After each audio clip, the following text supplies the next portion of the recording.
Welcome, everybody. Welcome to the No Name Music Cast. My name's Tim, and this is Joy. And here at the top of the show, we was just having a chat about all kinds of topics, music and otherwise, before It's we hit true. record and play this evening. I feel like they would be interested to hear some of the weird stuff that happens before we actually record if they think the episodes are weird. Maybe we should do the show before the show. I don't know. That would have to be a limited audience, I It would think. be a very limited Anyway. audience. All right. Well, what you got for us, Tim? Okay, so at the very beginning of the episode, I wanted to talk about the Rock and Roll Hall of Fame induction ceremony.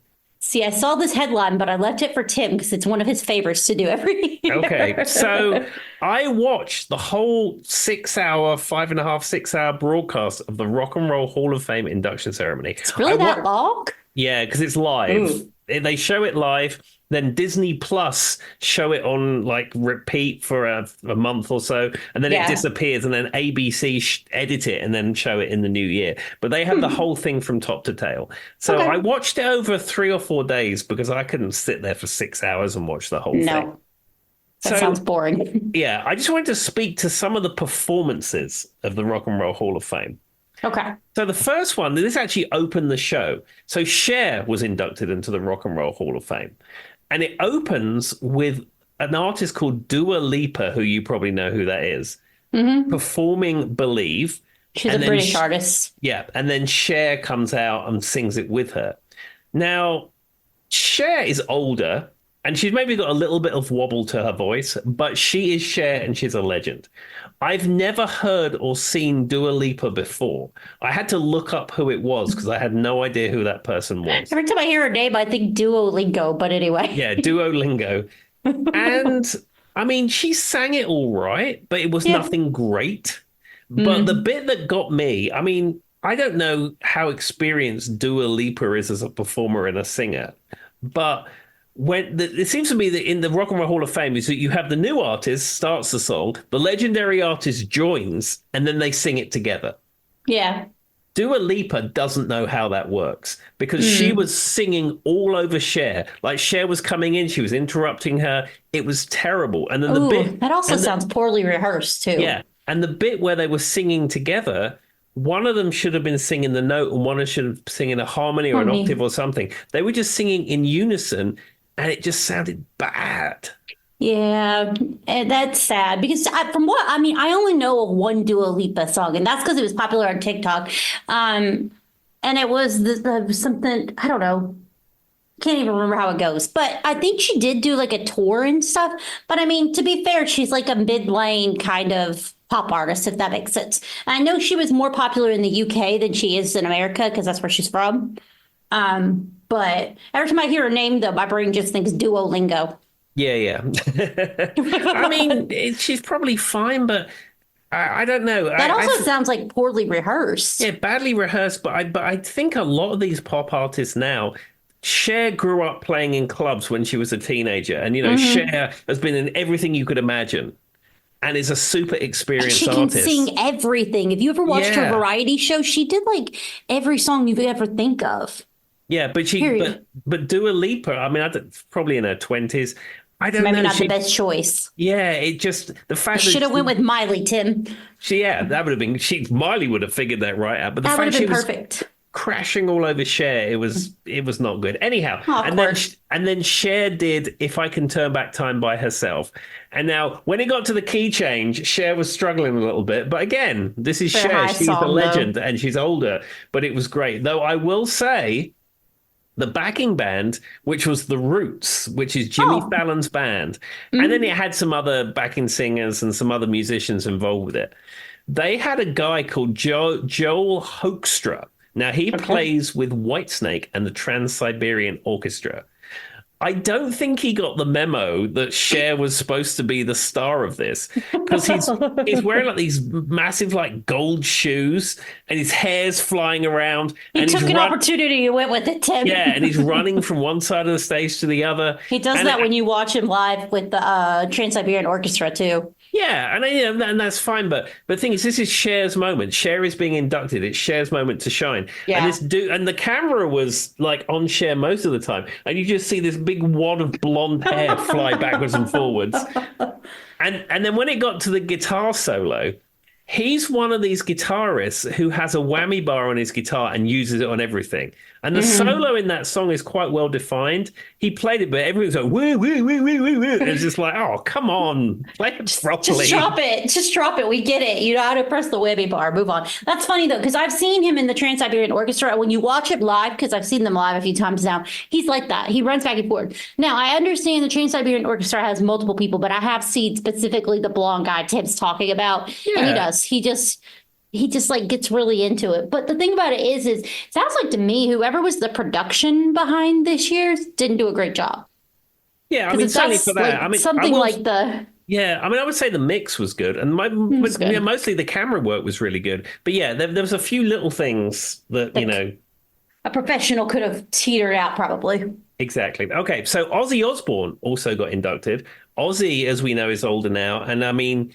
I get the impression that he was probably not able to stand, so they had him in a massive gold throne, like a rock and roll metal throne, and it was perfect. It was absolutely perfect. You know, you're paying tribute to Ozzy. It's respectful because you don't expect him to move around and stuff, and it fitted the image and everything like that. Jack Black from Tenacious D inducted him.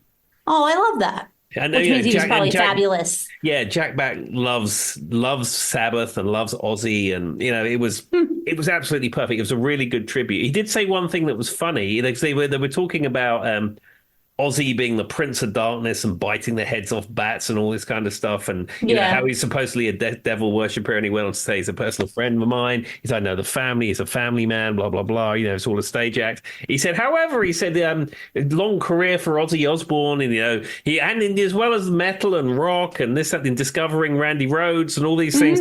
You know, he pioneered and championed reality TV with his TV show The Osbournes. That was one of the first in that genre. You know, he's been a pioneer. And he said, but really, he said, if you think of Ozzy and evil, he said the most evil thing he ever did was develop reality TV.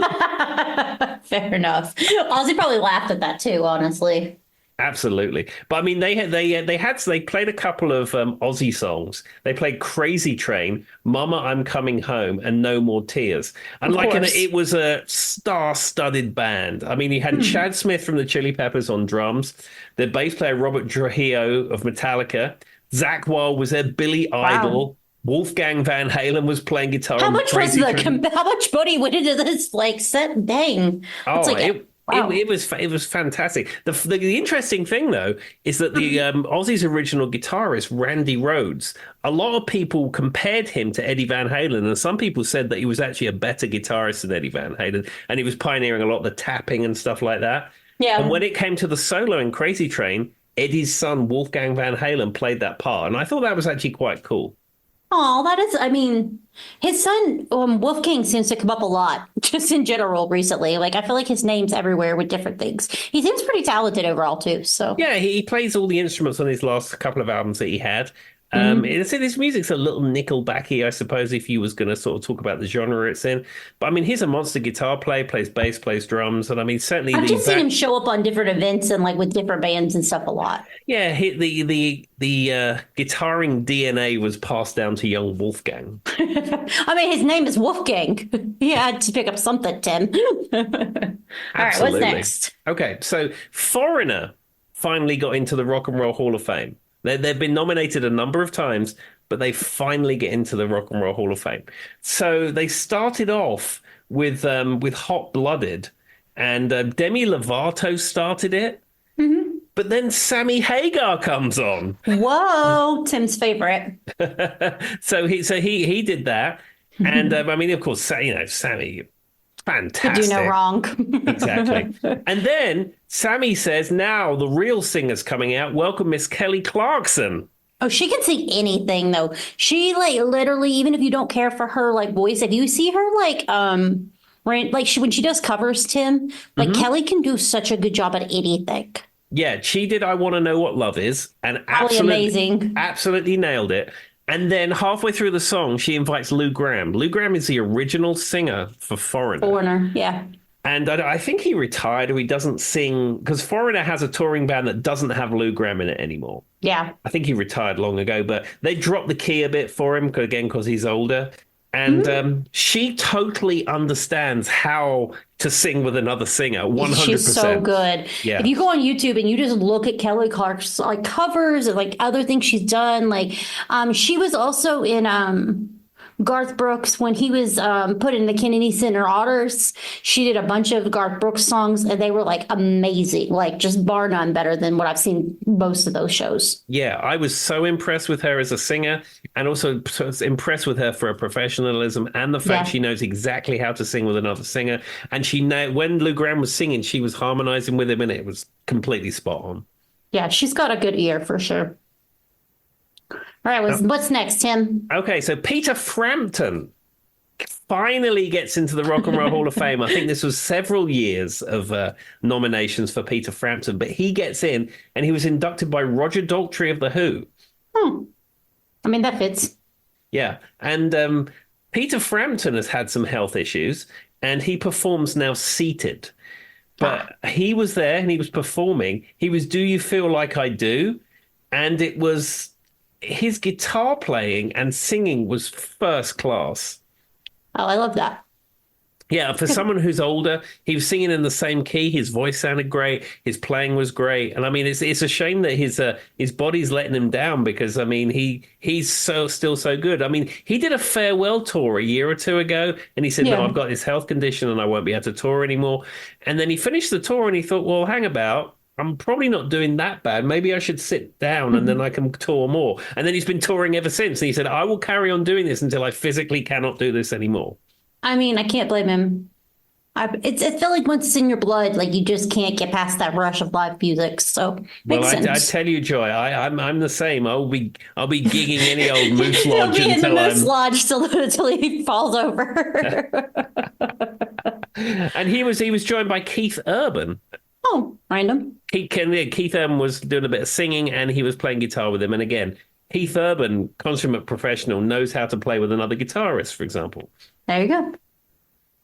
All right. Yeah. Is that? Well, I don't even know how many nominees do they normally have, Tim? Oh, there's a whole bunch. I'm skipping over all the hip hoppy ones because I fast forwarded them Fair because I enough. wasn't that interested. And also Dave Matthews got inducted to the Rock and Roll Hall of Fame. I mean, he played Dave Matthews music. I mean, I like some of that, but it's not something that I have a lot of passion for. I mean, we just know him. He lives in Virginia. That's pretty much my extent of Dave Matthews knowledge. Yeah, my friend Kirk Farmer used to engineer for him at one point, but He called into the XM radio call center when I worked there once to set up his XM radio. well, it's Well, it was like one of his like assistants or something. I don't know. They were supposed to have like a special line for celebrities, and somehow he ended up at the regular call center, and it was a big deal.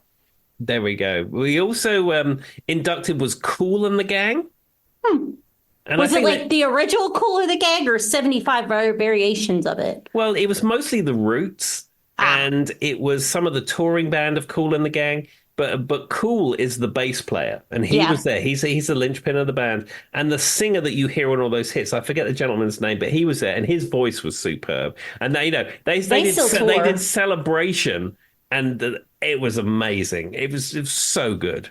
I've heard their concerts are still really good if you go see them live because they still tour Yeah, pretty regularly. I saw them in 2012 when they were supporting Van Halen at Greensboro.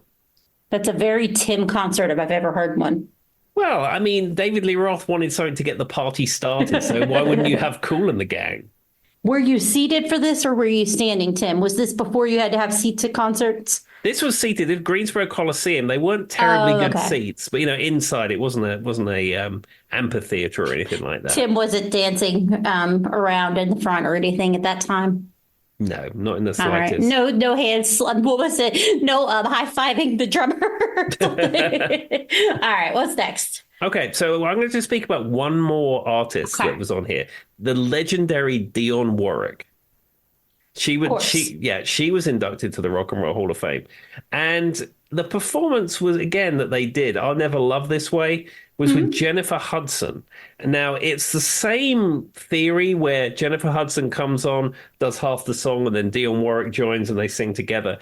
And again, Jennifer Hudson, don't sing over Dionne Warwick. She seems to Don't. be a little bit of a diva in her Yeah, it was. performances.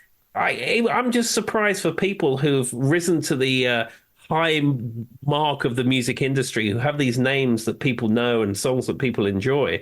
It's like you're singing now with the legendary Dionne Warwick. Learn how to harmonize with her. Don't sing unison with her and make it Heck, sound if nothing bad. else, just stop singing and let her sing for a Yeah, minute. go and have a chat with Kelly Clarkson backstage and she'll tell you how it's done. So good. I just can't get over when you watch Kelly Clarkson. Like, I mean, I've seen her sing everything, Tim, from like rock music to country music to pop music. And somehow she has just like, those people who just have an ear that just can hear and just, that is, and yes, music can be learned, singing can be learned to a point, but Kelly has like, I don't know, she like has like whatever the definition of perfect pitch in your hearing is because she hears music so well that she can like translate it just perfectly. I don't know how to Absolutely. explain it. Sorry, this isn't a Kelly Clarkson episode, but I do have to praise her for that. Yeah, absolutely. I mean, I don't know a lot about Kelly Clarkson, but I've probably seen her perform a few times on this and that because she has doesn't she have a TV show? Yeah, she's got a TV show now where she does like she hosts or something now, but she does like a lot of music bits in her TV show. Like there's an amazing cover Pink was on, and her and Pink did a cover together. And Pink has like, she's raised to fame and had some of the highest grossing tours of all time. And they did such a good job together. Like it was like you're saying, like they knew how to feed off of each other. They knew how to harmonize. They didn't try to oversing each other. It was just wonderful. And well, Kelly Clarkson had on her show David Hasselhoff, and he performed the song from Kung Fury. Are you familiar with that song? No, but I'll have to go find it now because I'm curious. Yeah, he released a song that went with a like a viral film type thing, Yeah. and he sang that song on there from the film Kung Fury, Okay. and I get this, David Hasselhoff is what it is. He's not a good singer. I mean, Yeah. I accept that. But that's kind of the comedy bit of it. yeah, Yeah. I love the legend of the Hoff, but if you break it down, some of his vocal work as of late hasn't been super great. But on the Kelly Clarkson show, he's singing live with the band, but someone very sympathetic in post fixed some bits of it and it sounded beautiful. Oh. And I'd like to think because Kelly Clarkson is a singer and a performer and understands all this stuff, it was made Yeah. to give the best performance possible. Anyway, that's just, I mean, not that this is a Kelly Clarkson episode, but we could do one. And also, I might have to send Tim a few of the videos to go look. All right. With that being said, did you have anything else you wanted to talk at the beginning, Tim? No, that was right. all I had. I have one little bit of kind of recent music news. Now, this will come out after the fact of something that's about to happen that's kind of monumental for the world at this point. But Stevie Nicks put out a thing saying she regrets that she waited until the age of 70 to vote for the first time. Really? She did not vote until she was 70 years old. And now she's using her voice to vote, to try to like motivate people to vote. And she said doesn't have very many regrets in life, but the one regret she has is that she waited until she was 70 years old to make her voice known. There we go. And do you know what? She went into the polling station in California, probably where she lives. She hands over her license and they go, Stevie Nicks! Exactly. Though she probably has one of those little drop-off boxes in California. And she puts it in and an electronic voice says, Stevie Nicks. I like how the electronic voice sounds like that's perfect. All right. Well, with that being said, it's kind of funny that Tim did this. I didn't know what Tim's music news was because we're going to have a little bit of different of an episode. We're probably not going to be able to hit everything because this is a lot of material. But me and Tim have talked about the evils of Ticketmaster and the cost of ticket prices, right? Yep. So what I did was I went on a mission to find the highest grossing tours of all time, and we're going to discuss them. So I've got the tours from the 80s, the 90s, the 2000s, the 2010s, and then the 2020s. I don't know how that works because like the 90s were only 12 years ago, but we'll figure that out later. Yes, the 1980s were 20 years ago. Exactly. All right. So with that being said, some of these are going to be obvious and some of them were not obvious to me. So we'll start in the 1980s. And the first artist, and this is, I'm just going with actual gross. There's adjusted gross. There's all kinds of stuff. I didn't want to get into that. I'm just going actual gross. The Okay. number one highest grossing tour of the 1980s was Pink Floyd, Momentary Lapse of Reason tour. Yeah, that was the tour. That was later Pink Floyd without Roger Mhm. Waters. That was with Guy Pratt on bass.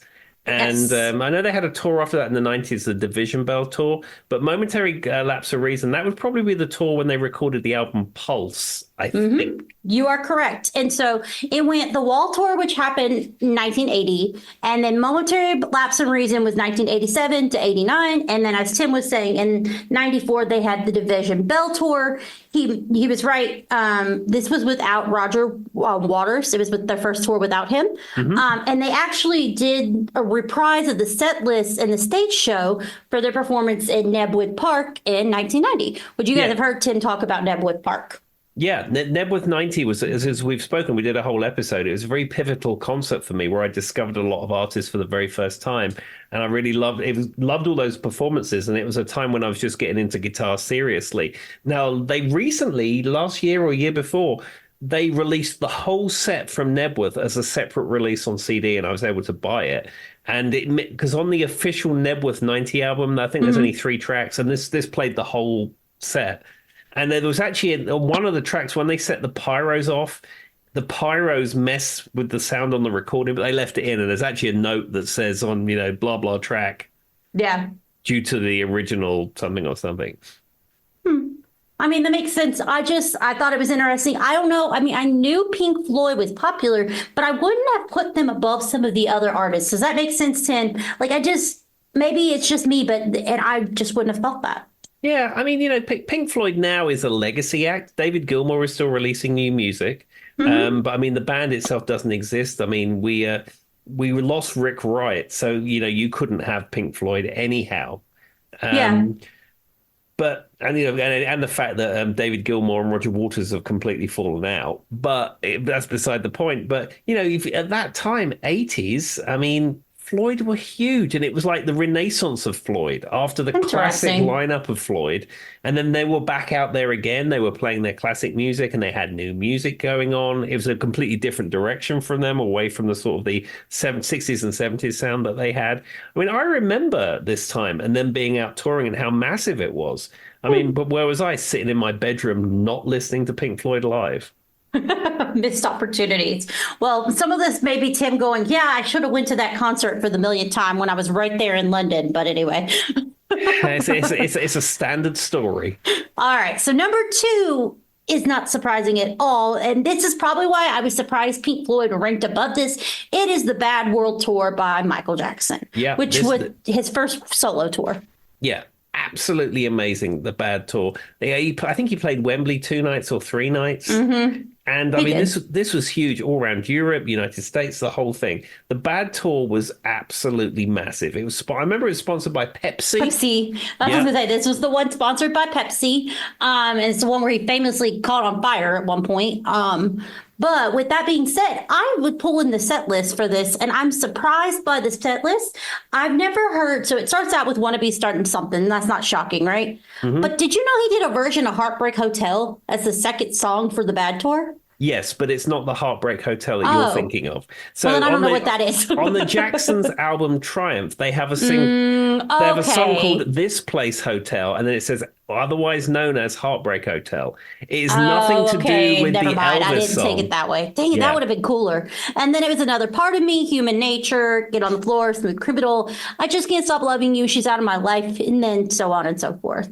I mean, it's got every song known to man, Tim. It has, and also he also around that time was covering the Beatles song "Come Together" because he'd just bought the I've catalog, the heard that. Beatles catalog, so he was performing that. That makes sense. I Want You Back, that and I'll Be There, that medley. He did that. Rock with You, Dirty Diana, Thriller, Working Day and Night, Beat It, Billie Jean, Shake Your Body, and then State of Shock. He did that mixed up. Bad, The Way You Make Me Feel, and Man in the Mirror. And when I say that is like literally his hit after hit after hit after Oh. hit, Tim. Like, holy man, that is a lot of hits for one concert. Yeah, in the 1980s, Michael Jackson was the biggest music star in the world. Of course, he's the king of pop, as we know. All right. Now, this name pops up a lot more than I was. I mean, I guess I'm not surprised, but I was surprised, if that makes sense, Tim. Like, I don't know. It's the Rolling Stones, and it is the Steel's Wheel Tour. Yeah, Steel Wheels was It's a hard one to say. yeah, Steel Wheels was the US leg of the Rolling Stones World Tour of the time. The UK version of it, or European version, I think was Urban Jungle. It was called. Yes, Urban Jungle. Yeah, Steel Wheels. That was the US version, and Well, I don't know why it was just higher in ranking as far as what it grossed. but I mean the Rolling Stones from the late 70s onwards can fill stadiums like you wouldn't believe. And I mean, and they toured recently. And I mean, all those guys are almost 80 and they're still getting it done. They're still packing out stadiums and people love the Rolling Stones. And even at that point, in what year did you say it was? 1989 to 90. Yeah, even 89, 90. Their catalog is so full of hits. It's just like hit after hit after hit after hit. Well, and the crazy part is it says this was after a full 7-year hiatus for them. So, because, they hated each other for a minute and blah, blah, blah, like every other band known to man. We literally were just talking about Tim's own personal band woes before we started the episode. It comes in all sizes, everybody. Yeah, bands are like working for a business, but with no HR department. And for some reason, the people who are attracted to him always have the biggest egos. Like, it's like when you get too many musicians in a room, you know? Exactly. Anyway. We're all performers, darling. That's what it is. Okay, Elton. Back to what I'm getting at here, though. So, with that being said, all the songs, I think almost every song that they've done, were composed by Jagger and Richards, which in and of itself is crazy.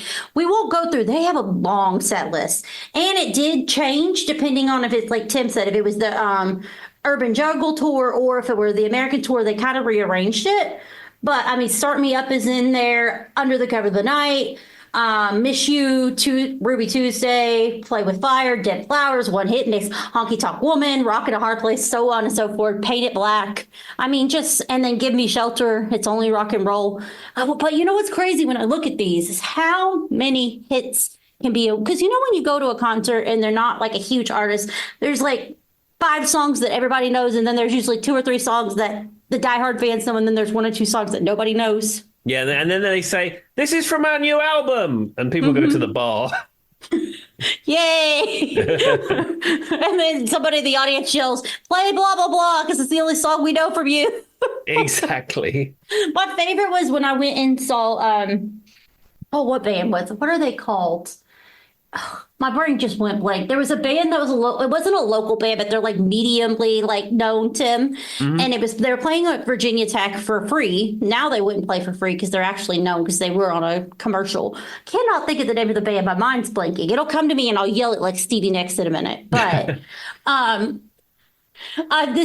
the college students knew like one song, and me and Molly were the only 2 there who knew more than one song for this poor band. And ironically, now they've been used in a car commercial, so everybody kind of knows who they are. They have that song, "I Can Make Your Hands Clap." That's the one that was used in the car commercial, guys, if you know what I'm talking about. But yeah, it was just funny. And so like 3 different times, so the guys in front of us who happened to be like 7 feet tall, of course they were. When you go to a concert, you get the tallest person standing in front of you. All he kept yelling was, "Play hand clap." Every song. Why is it like, so if you go to a concert, especially a seated concert, like we had tickets for Sammy Hagar, and it actually didn't turn out too bad, but like you're sitting in your seat, like when we're sitting for Sammy Hagar, a few rows from the front, you think this is going to be a great seat. And of course, me being me, I got there incredibly early, as soon as the doors open. And so you're sitting there and you see people start filing in, and then you see somebody who's larger and you see them starting coming towards you, and you just know they're going to sit right in front of you. Wearing the biggest like cowboy hat you've ever seen or something. You're like, oh, come on. Fits in the Tantrums. That's the name of the band. I don't know why I couldn't think of that. But anyway, but yes, it's just funny because that's always the way. It also happens on planes too, Tim. So I remember one leg of a flight I was taking. We were lucky. It was like a jam-packed, and there's people on standby type plane, right? And me and my mom sat down. Nobody was beside me. And I was like, yes. And I was always very polite. My mom, I let her sit on just on the aisle. That's just what you do. It's your mom, right, Tim? So I Yeah. always got the middle or the wall. We were in the middle, like how you got the three rows. Yeah. We were in the middle though. So I was like right in that middle, which is like the worst spot, right? And I'm like, oh, nobody sit down. Nobody sit down. I always put their bag down. And I'm like sitting there and I'm just like, and I know the wheels are getting ready to go up and they've already called in the standbys. And then I see this guy get on the plane and I was like, that's the one. It was this guy, and he had I don't even know how he got this bag the size of Texas on with him. And he comes and he's like, he ended up being a very nice man, but like he was kind of like, I don't know, clumsy like me. And he's like trying to get this big bag and he's like knocking it as he's getting out of the thing. He's the last guy to get on the plane. I was like, he's going to sit right beside me. He's going to sit right beside me. He was on standby for this plane. They just called the standby people. You know what I mean? Yeah. And he threw the bag down and it hit me. And then he's like trying to fight with it. And the three people have to come in. It was just like a whole thing. And I was like, why couldn't I just get one flight with nobody beside me? Just one. It never fails, Tim. Well, coming back from Vegas, I had no one sitting beside me. I had an empty seat. It was very nice. That seems to happen on domestic flights more, I feel. Yeah, I think international flights tend to be oversold. These domestic flights, from a US perspective, is almost like taking a bus. It's such a standard thing that you do. Do you know what the most roomy, most comfortable flight I can say, bar none, I've ever been on was Air Paris, I think, or Air France, or whatever it was. Air France. When we flew from Spain to France, it was a small plane. So that was nice to begin with. And like I had more leg room in like the back than I've ever had in my entire life. Like it was just the best and it was a smooth flight. Everything was calm. Like I don't know how to explain it, but that's the best flight I've been on. And it was only like of course it was only like a 30-minute flight. You never get those when you're going 8 hours. No, I will tell you the worst flight I ever went on was also Air France because we had the back row and there was some kind of turbulence and it was fishtailing the whole time. It was very uncomfortable. Good. Have you ever free falled on a plane, Tim? Yeah, it was, I think it was when I flew to Perth in Australia. And like it's because it's such a ridiculously long flight from England. And it was like in the middle of the night and all the lights went off, all the lights were dimmed. And then the plane dropped a bit. And everyone went, oh! So when we flew out of, we were flying Lufthansa, we were coming out of Charlotte. And they warned us. They said, there's a storm coming in over the ocean. We're going to hit some turbulence. But they didn't really warn us. As I've said many times, if you fly Lufthansa, I am convinced the German pilots don't tell the Americans the same thing they're telling the Germans. Because they will go on for 40 minutes in German, and then they'll be like, okay, Americans, buckle up. But anyway, that's a debate for another time. But we free fell. Like the whole back of the plane just went straight down for a good 5 minutes. People were screaming, air masks were dropping. Yeah, it was dramatic. Crikey. I mean, everything's okay, but yeah. All right. Well, this isn't an airline rating podcast, so let's move along. All right, we'll get out of the 80s and go to the 90s because I have a feeling me and Tim are going to I'll just name the last two for the 90s. We'll do the top for the 80s. So the next two were Bruce Springsteen's Born in the USA tour, and then David Bowie's Glass Spider tour. Yeah, Glass Spider tour famously had Peter Frampton on guitar, who we spoke about earlier, inducted into the Rock and Roll Hall of Fame. That was around the time Peter Frampton was having a bit of a dip in his career. He'd been in Humble Pie. And he'd had a solo career with Frampton Comes Alive, and his career had taken a little bit of a nosedive. And curiously, him and Peter Frampton used to go to school together. Yeah. And Peter Frampton's father was David Bowie's art teacher at the same school. Small world, I guess. Yeah. So David Bowie remembered Peter Frampton, remembered he was an amazing guitarist, and then he got him to play guitar on his Glass Spider tour. And that really put Peter Frampton back out there. The other interesting story I have about the Glass Spider tour is that the stage set had as the name would suggest, a glass spider over the top of the stage that had the lighting rig in it. And, I was looking at those pictures when I was researching. And it was made out of like plexiglass perspex or something like that. And apparently, it was an absolute nightmare to take apart by the crew. I would think so. and an absolute nightmare to reassemble it every night. And all those plexiglass pieces kept breaking, and they had to remake a load of parts. And it was an absolute, they hated it. Absolute, the crew hated it. And then Bowie knew that the crew hated it. So when the tour wrapped, he invited all of the crew to drag this thing out into a field and set fire to it. Yep. I was reading that. So with the tips about it's 60 feet high, which is 8.3. What do you say? What's the M, Tim? Is it I'm meters, American. Joy. Okay, a meters. meter is 3 feet. I almost said 3 millimeter, inches. and I'm like, that's not right. No, a millimeter is very small. Yeah, so that's what I thought. Okay, 64 feet wide or 9.5 meters, and included a giant vacuum tube where the legs were lit from the inside with 20,000 color changing lights. Yeah. It took 43 trucks to move and weighed 350 tons. And it displayed different things on it and so on and so forth. It had lights, it had speakers, it had all kinds of stuff. And it had previously been designed or the guy who designed it also did David Bowie's Diamond Dogs tour. Okay. Just so you guys know. And he had kind of designed some of it then, and then they moved it on, but I digress. But yes, each set costs in the US, this is US dollars, $10 million at the time to set up. Mm-hmm. Today it's $26 million, and if you put in for inflation. And there we are. They took the glass spider bit off the top, dragged it in a field, had a party, and torched it. 300 people built it, and it was 4 days to build each time they had to put it back up. Yeah, and that's why the crew hated it. Sounds like a real pain. There's another word I was going to put there, but this is a PG podcast. All right, so we're going to move on to the 1990s because we do have a lot to talk about. And Tim's going to be very excited because he is very familiar with this one. And we have talked about this specific tour before. The number one grossing tour of the 90s was the Voodoo Lounge tour by the Rolling Stones. Yeah, I saw that tour. I went to Wembley Stadium with my friend David Raven, and we watched the Voodoo Lounge tour. At Wembley, the opening act was the Black Crowes, and it rained, and they got rained off the stage. And then a voice came over and said that the Rolling Stones was rain or shine, and the show would go on no matter what. That was the first time I ever saw a concert in a stadium, and it, being Wembley Stadium, which is not that far away from where I used to live, it was a great gig. It really was a good gig. They, to see the Stones like that. I will say, a few weeks later, I went to the Borderline in Shepherd's Bush to go and see a Rolling Stones tribute band.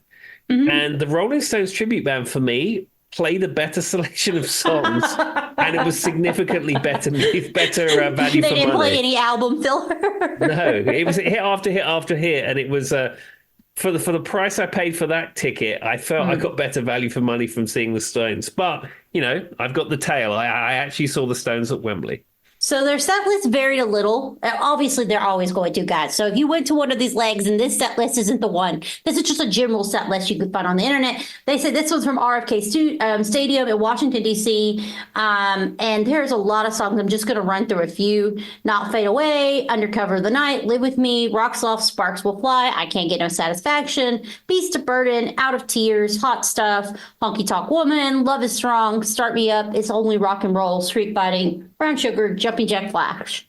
There you go, guys. It was a great gig. The stage set was fantastic. It had this huge it was like a snake thing, metal snake thing. That's what I remember you talking about when we talked about it before. That came almost over the edge of Wembley Stadium, well, sort of taller than Wembley Stadium, and it breathed fire. It was really cool.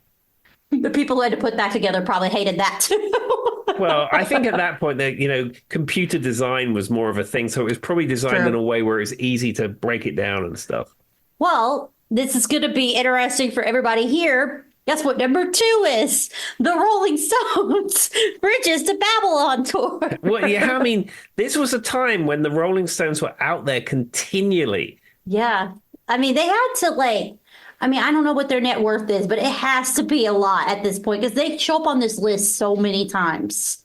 It's crazy. Now, I will say this one had a little bit smaller of a set list.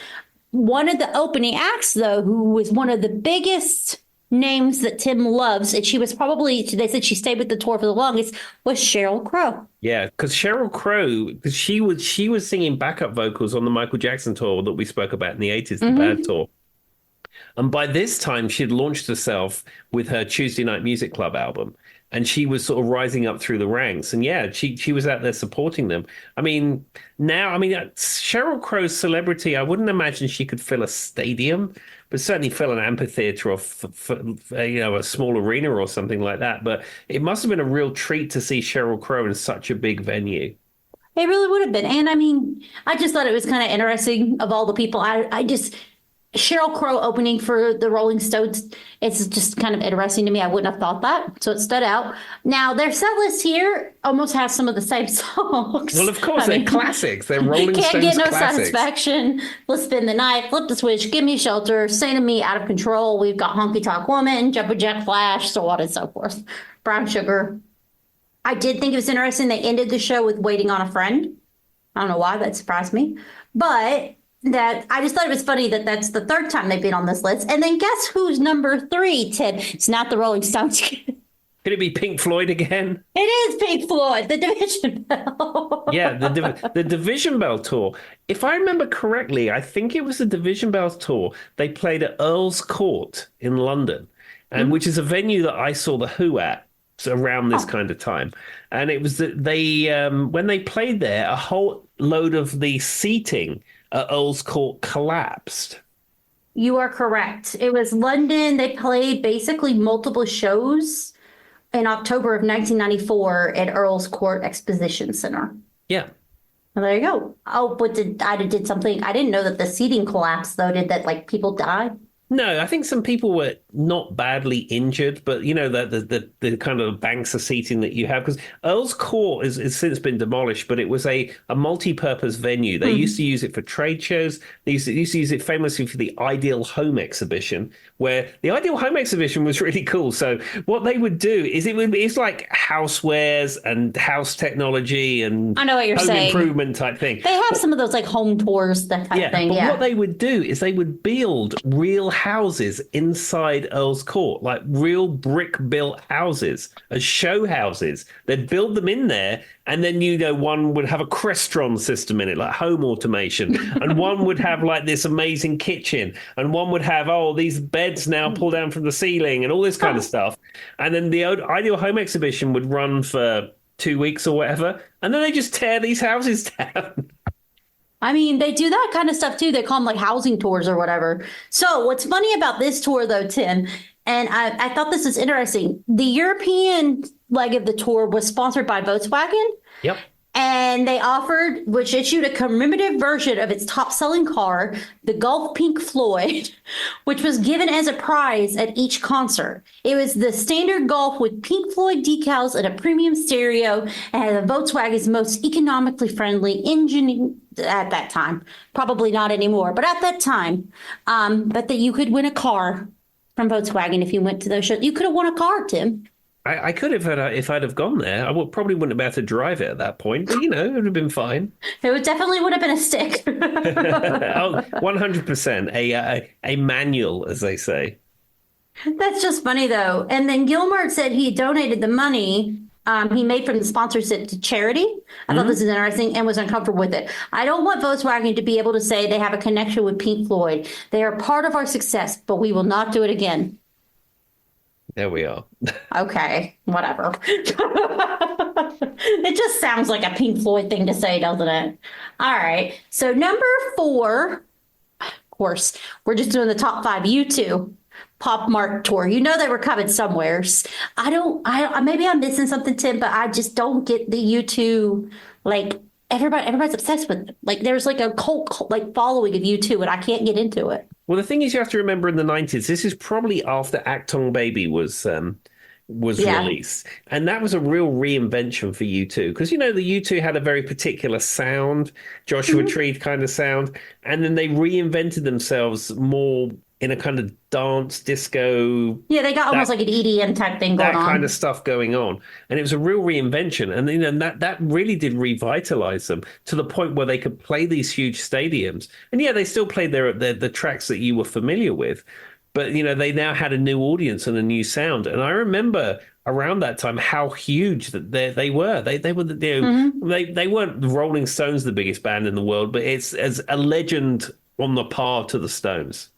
Oh yeah, and this was one of those ones, if you look up like the set, they had like huge set designs, like pop art all outside when you were coming into the venue. Like it was more of like a big concept tour for them than anything else. Including so it had like a lot of physical. He said the center stage was surrounded by a racetrack and had circling trucks and motorbikes. I don't know how Sounds that would about work right. for sound, but sounds right for you too. And also, one thing that they had on their stage was trabants. Do you know what a trabant is? No. So it was before the reunification of Germany, in East Germany, they used to make a car called a trabant. And it was an incredibly simplistic Eastern Bloc car.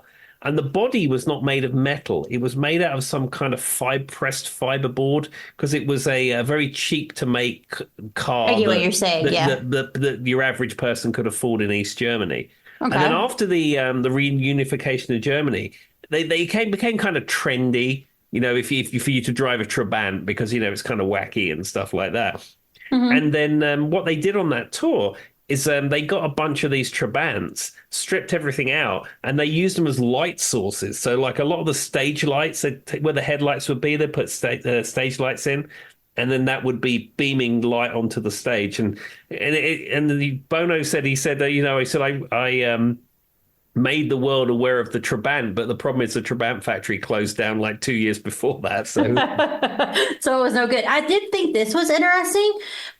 So it says that, they had, like we were just saying, it has 36 different screens, but Williams didn't want to produce another video-based show, blah, blah, blah. So they did some research. Fisher researched one of the first LED screens to be imported from the United States. It was built from the State Fair in Texas in 1995. Fisher proposed making the LED screen much bigger by spacing the pixels further apart, thus creating low resolution. Prototype was built with the LED pixels based on this, and like they're pretty much one of the first ones, I guess, to use like the giant LED screen. And they got one from the State Fair of Texas. There we go. I mean, that's now you go to any concert, huge high definition screens is your norm. But yeah, I would imagine sort of back then in the 90s when that technology was in its infancy. I mean, I bet that was probably quite the spectacle. I just like that they imported the one from the Texas State Fair of all the things. I mean, why wouldn't you? And they didn't even use it. They just used it as a prototype to build their own. Now, the set list, I am not, like I have said, I don't have anything against YouTube, but I don't know a lot of their music besides like the big hits. So don't come for me, internet, if I mispronounce any of this. Mofo, I guess is a song. I Will Follow, Gone, Even Better Than the Real Thing, Last Night on Earth, Until the End of the World. Of course, they have a song called Last Night on Earth and Until the End of the World. That feels very U2 to me. Of course.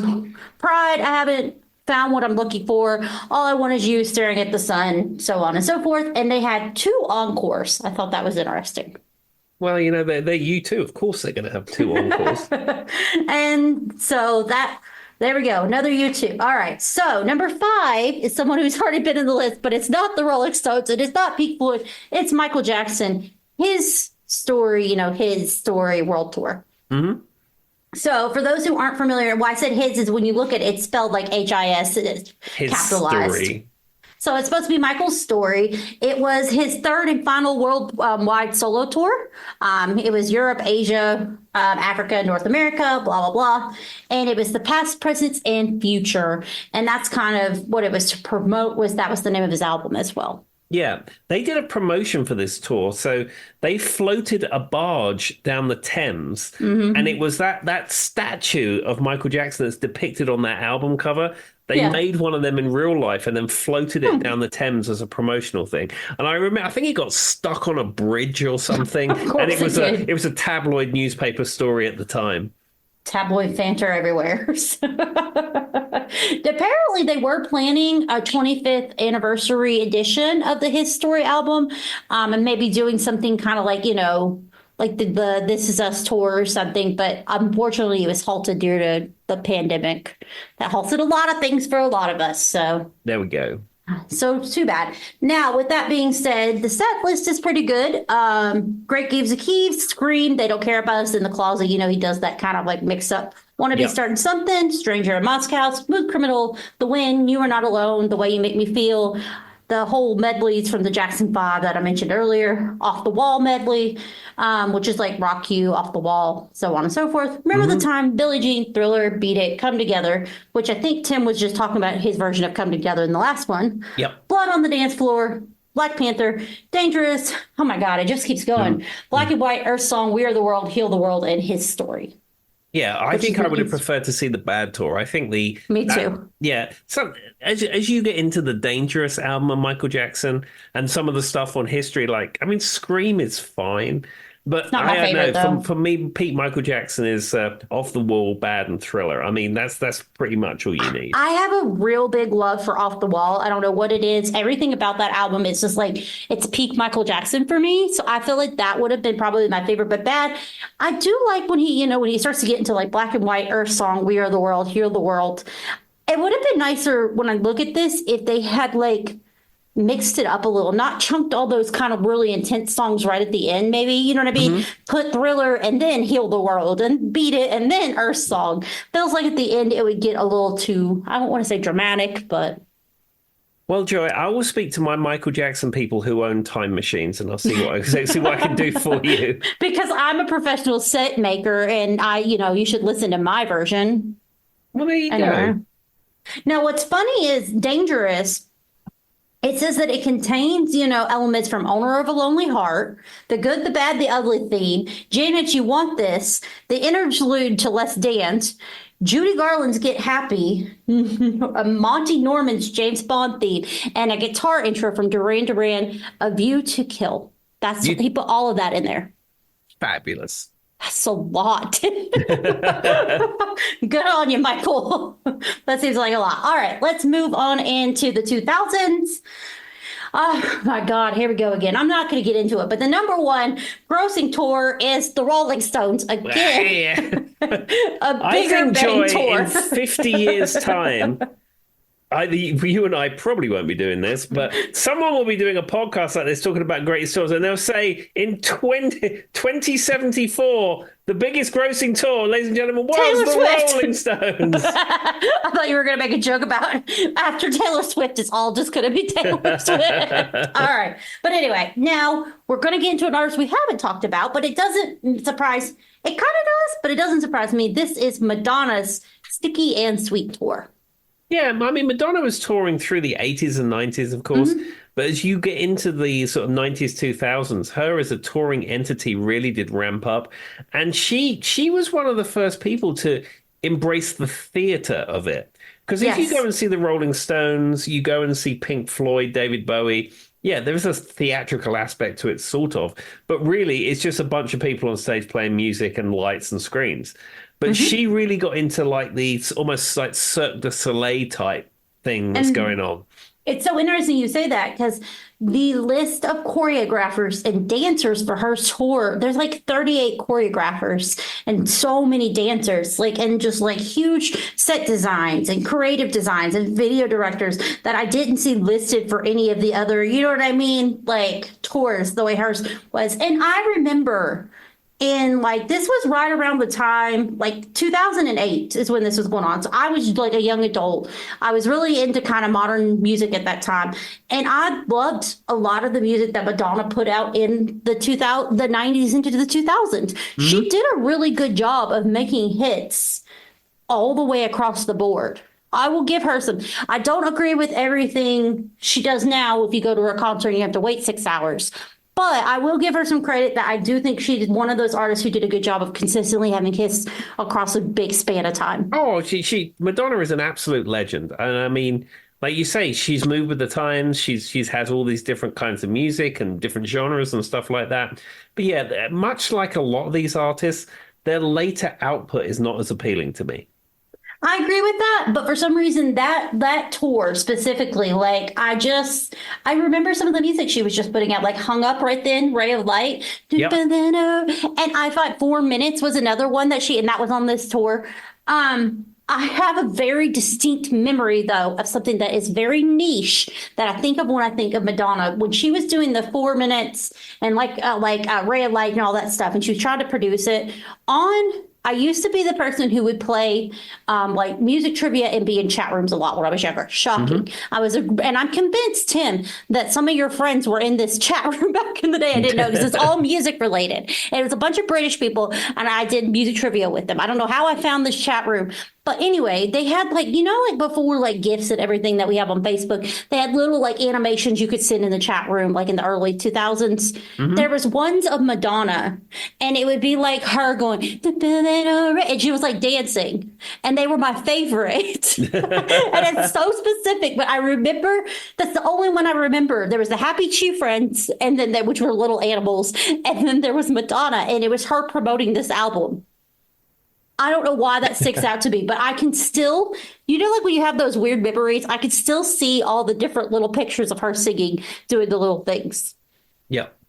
Sorry. But that's what she was promoting with this tour. And then, of course, she also did like The Beat Goes On, Human Nature, Vogue, Into the Groove, Heartbeat, Borderline, so on and so forth. Yep. Classic Madonna. I would be sad if you went to a Madonna concert and she didn't do at least some of those.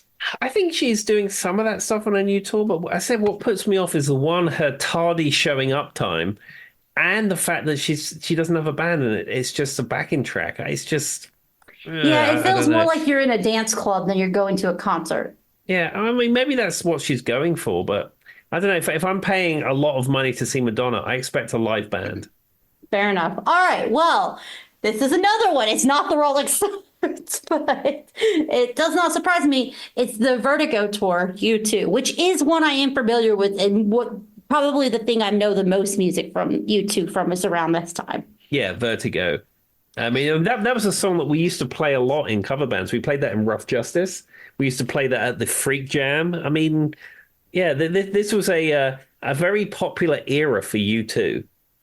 And the reason I remember the song Vertigo, of course, is he counts in Spanish and he says 5 twice. I don't know if you remember that, Tim. I do indeed. That's what stands out to me. And a lot of people hate this because was this the one where they had like, when you had an iPhone or an Apple, this was the first song that would play? I think it was the album that came out after this. Oh, darn. I was going to say, a lot of people they put it on that. everyone's Apple device and people lost their mind. Yep. And so this one, though, they said was a more stripped down, intimate stage design, and they took away a lot of the kind of spectacles they had in some of their other ones. It had an ellipse-shaped catwalk that encapsulated certain fans so they could be like, spend millions of dollars to be part of this little thing, Tim. I don't know how that works, but I mean, there's a lot of things I'd spend $1 million on, but I don't know that would be one of them. But yeah, I mean, it's got some of the same set list, just including basically all the stuff from their Vertigo album. Now, this one did have a big like encore. Apparently, it had 3 encores, Tim, not 2. They went for 3 encores for this tour. There you go. Does it count as an encore if you pre-plan it, though? The point of an encore is they're cheering you on and you come back out. But it's almost part of the rock and roll contract at this point. You know, sure. That's what you do. You go to a concert, they finish, and then the lights stay off, and everyone claps, clap, clap, clap, clap, clap, clap, and the lights come back on, and they do an encore. Some bands don't bother with that. When I saw Sammy Hagar recently, he closed with "I Can't Drive 55," and you sort of knew that was the last song, and then the house lights came back on. When I went to see, I think it was Sum 41. They did a really cool, because they're Canadian, and this was supposed to be like their Canada tour because they were with Simple Plan, who's also Canadian, they called it like the Canada tour or whatever.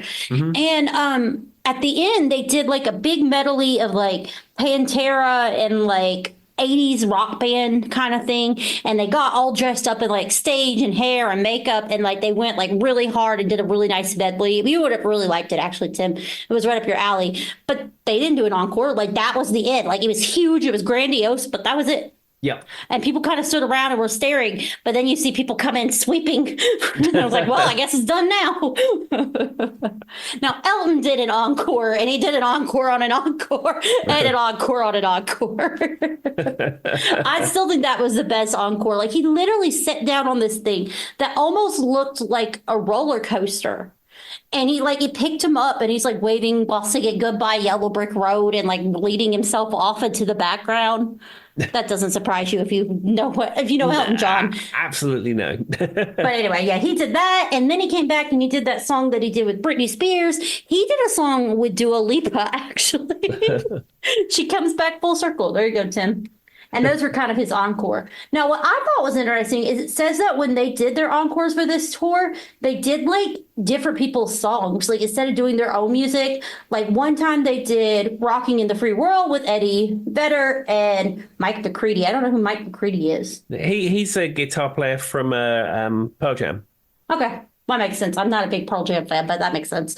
And then it says, they did Window in the Sky, which is the Billy Joel Armstrong song. They did they did a version of The Saints Are Coming. I don't know. Just for their different encores, they tried to pick up other people's songs instead of just theirs, which I do think is funner. Yeah. I would do that. All right. There was some pre-sale controversy. This is when it all started, Tim. Ushers who paid $40 for a subscription to U2.com were promised the opportunity to purchase tickets in a pre-sale that preceded any general public sales. However, many fans were unable to purchase the tickets as a technical glitch plagued the pre-sale. Additionally, many scalpers had taken advantage of the system by subscribing to U2.com and purchasing as many tickets as possible and then selling them for a profit. Ah, there we go. That's where it all began. Darn U2. All right. Number 4. This is surprising because it's the 2000s, but the fourth grossing was The Police. The Police reunion tour. Yeah, because that was when they got back together. Now they famously said that they was I think it's Sting and Stuart Copeland hated each other and they were never ever going to see each other again or talk to each other. And then the almighty pound, dollar, Deutschmark or whatever you have got them back together. And then they performed. They haven't done it since, and they'll probably never do it again. But I mean, that was a huge thing when the Police got back together. We need to do like just an audio bit, whatever Tim says that I'll be going money, money, money. It's crazy how that works. But what was cool about this was it did have an interesting stage design. So it was a split level kind of old design rigged with blue lights. And then it had some LED screens. But this is what I find was cool is the placement of the band members. And the way they had it set up was they had like a platform behind them that could be raised and lowered, but they had a full percussion. That's the word I'm trying to find, Tim. Like with timpanis and, roto sounds and percussion kits and even a xylophone and a 60-inch gong that was used on various songs. There we go. I mean, they really did try to take it into, it was the reunion tour. So I guess if you're going to go, you might as well go big, right? I mean, why wouldn't you? I mean, you're the Police, you're having a reunion, you really should go big. And the songs were, of course, they opened with Message in a Bottle, Walking on the Moon, Demolition Man, Voices in My Head, When the World is Running Down, Don't Stand So Close to Me, Driven to Tears, Hole in My Life, Every Little Thing She Does is Magic, Wrapped Around Your Finger, Someone's Gonna Laugh at Me saying T-do-do, T-da-da. I know the song, but everybody does. But that is the name, everybody. That's the real name. Da-da-da, the gibberish classic. Invisible Sun, Can't Stand Losing You, Roxanne, King of Pain, So Lonely, Every Breath You Take, and Next to You. I am not talking about this. We're going to move along. But number 5 is also U2. Well, of course. It's the 360. There's a pattern with this. There is most certainly a pattern. It does change now. When we get into 2010s, it changes a little. The number 1 grossing tour of the the 2010s was Ed Sheeran, and it just is like a little plus sign. I don't know if why he had it there, but then it says the word tour. I don't know what that's supposed to mean. But I just find it funny when I read Ed Sheeran now, I can never read it without hearing Ed Sheeran, because I was watching the Elton John Carpool Karaoke and they were talking about modern day artists that he liked. And he said Ed Sheeran. And I thought it was like he was talking about somebody else, but he was talking about Ed Sheeran. And I was like, who the heck is Ed Sheeran? Let him have his Sheeran. But anyway, this probably was the height because he was, Radio Fonter when he was very popular. Oh, it's a division symbol, Tim. It's the Divide Tour. Oh. I thought it was a little plus on my screen. Somebody out there is laughing at that, but anyway. technically, even though this wasn't the highest grossing like of all time, it is the high, even to this day, it had the most tickets sold. Thought that was interesting. So I don't know if that means the price was just less, but if you look at it, it had the most tickets sold. James Blunt was the opening act, which I'm familiar with like one song that he did. He did that one song that was on the radio a lot. I couldn't tell you one James Blunt song, and I could probably tell you maybe one Ed Sheeran song. Well, to be fair, I remember like, so the set list was Castle on the Hill, Eraser, The A-Team. I remember that song, The A-Team. Don't Dive, Bloodstream, Happier, Galloway Girl was everywhere. I See Fire, Would You Feel Pain, Photograph Perfect, Nancy Mulligan. I don't know. Thinking Out Loud and Sing. Thinking Out Loud was a song that was on the radio every 5 minutes. Wow, I had to hiccup, guys. I'm sorry. I don't know where that came from. You were fine, Joy. We'll keep that one in. Apologize. I just hiccuped. But yeah, I mean, I don't know much about him, but apparently he had a really popular tour, Tim. There we are. All right. So the next one is Guns N' Roses, Not in This Lifetime tour. Yeah, this was with Guns N' Roses back together. Slash and Axl. Money, money, money. Yeah, Slash and Axl could be friends again. And Duff McKagan on the bass. Stephen Adler, the original drummer, was not part of this tour. Neither was Matt Sorum, who was the User Illusion era drummer. I think Gilby Clarke was still playing rhythm guitar, but they gained Richard Fortius. Yes, that is correct. I was reading as you were writing that. This is correct. Now, background, I mean, obviously, like Tim said, that they hated each other for about 5 minutes and then whatever happened and they decided that Muddy was going to make them come back again. They made huge announcements, I guess, for this tour. Like it was everywhere as they wanted everybody to know that they were coming back. There was a Christmas Day teaser before the new Star Wars movie. Mm-hmm. I didn't know that. I don't even know which Star Wars movie that would have been. But it was a 15-second video that showed black and white shots of a concert audience with the opening words of Welcome to the Jungle with no additional narration or text. That's all it said.